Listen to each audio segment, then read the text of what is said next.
Residual analysis implies we are observing information about the residuals that helps us to determine if we should trust our least squares regression line to model the association or relationship between the x and y variables.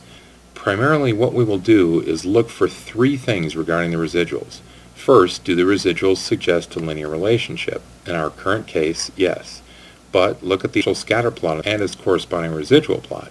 Clearly the data is not linear. Thus, a linear model, linear equation to predict y values from x values, would not be appropriate.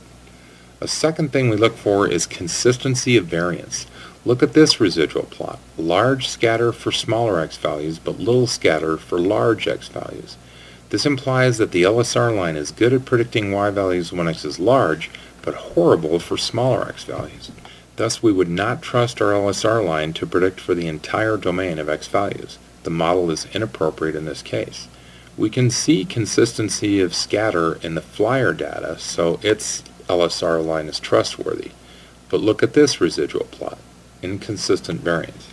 A third component of residual analysis is to check for the normal distribution of the residuals. This one's kind of tricky. Now recall in prior videos how we discussed that no matter where we are in the x domain, the observed y values should be scattered according to a normal distribution, random scatter. Drawing a 1 standard deviation corridor on each side of the LSR line indicates that we should see roughly 68% of our data points in here. Translating this understanding to the residual plot, we should likewise see 68% of our residuals in that same 1 standard deviation corridor.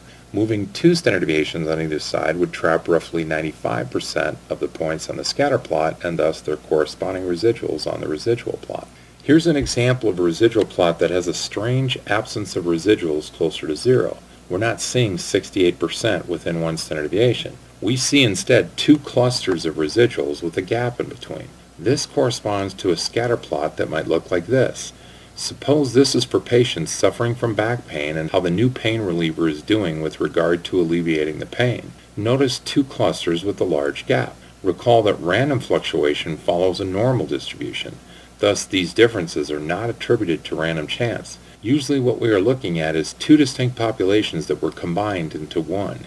In this case, the upper cluster are severe sufferers of back pain. The lower cluster is for people with much lower levels of pain. What we should do once we identify the two populations is to calculate one regression line for severe back pain sufferers and one for lesser back pain sufferers. Another way to check the normality assumption is to look at a frequency distribution of residuals not tied to their x values. This means that we will take from this ordered pair only the y-coordinate, the residual of -19.5, and construct a dot plot of just it and the other residual values. Or we could make a histogram of them. We see a bell shape, thus we support the notion that the data is normally distributed about the prediction line.